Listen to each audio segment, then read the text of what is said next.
Hi Greyhound Racing fans, I'm your host Troy Iwanyk and this is the Wednesday preview. No James this week, you just got me flying solo, but we're going to try and find some winners over the weekend.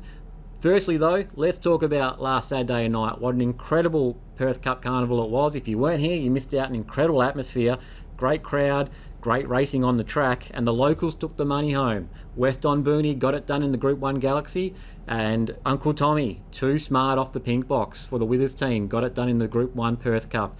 Fantastic races, incredible atmosphere if you weren't here. Like I said, it was great to see a big crowd on course and a great night. Right, let's get into some tips. Friday night down at Mandurah Greyhounds, there's two greyhounds I want to talk about, and we're going to start off with race 6, number 8, Sunset Ali. This greyhound loves the pink box. 2 starts, 2 wins, needs a little bit of room. Once he gets it, he musters very fast and puts himself right into the race.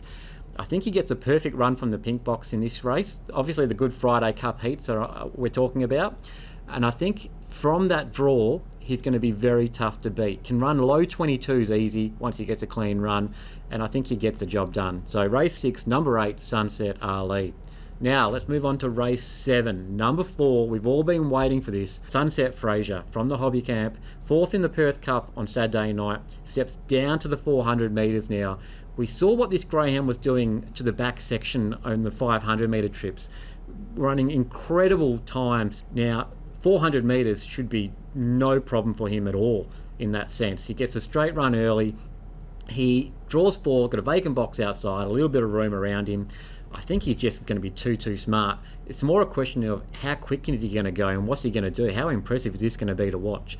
I'm looking forward to just watching him rather than the punting perspective, but if you are looking to have a play, put him in your multis somewhere because he is going to be probably a little bit short.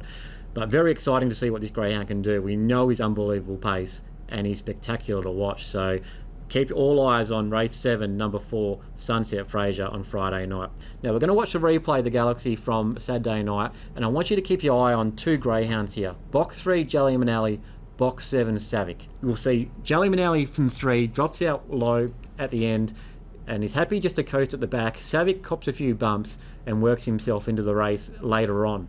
This is typical for Savick. We know he's not brilliant early, and he's a run-home type greyhound. But Jelly Manali still third last, with Savick last as well. A little bit of trouble there, but the run of Jelly Manali is absolutely enormous. We see Booney take off here in the 6. Jelly's still 4th, trapped out wide. Savick goes to make the run on the inside. He gets chopped off, and that's his race probably done there because he's not going to get into the placings with the greyhounds in front from that point. Booney goes on and takes a check, but look how quick Jelly Manali finishes over the top.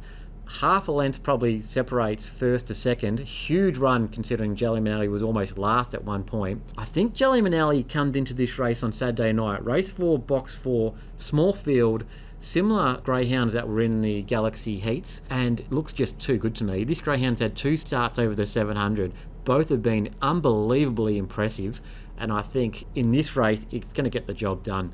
I want to be on Jelly Manali. That's where I'm heading. So the first tip, race 4, number 4, Jelly Manali for the Cosy D'Agostino team. Now, following on from that replay, and we spoke about Savick, one of the key things about Savick is loves a small field. Small field means it's easier for him to get through the field, less dogs in his way because he is a run-home dog. We know this dog's got the strength to run almost a marathon.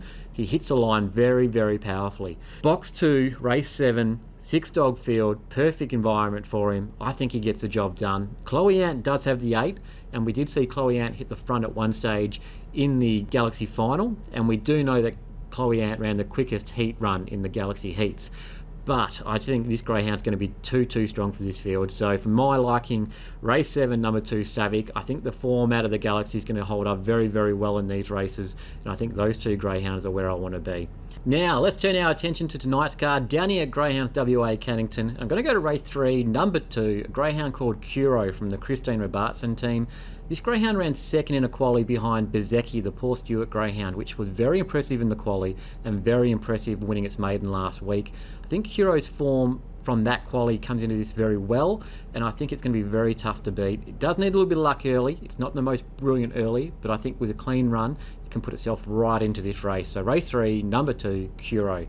Well, that's the preview for tonight. Until next week, ladies and gentlemen, I'll see you on the Wednesday preview.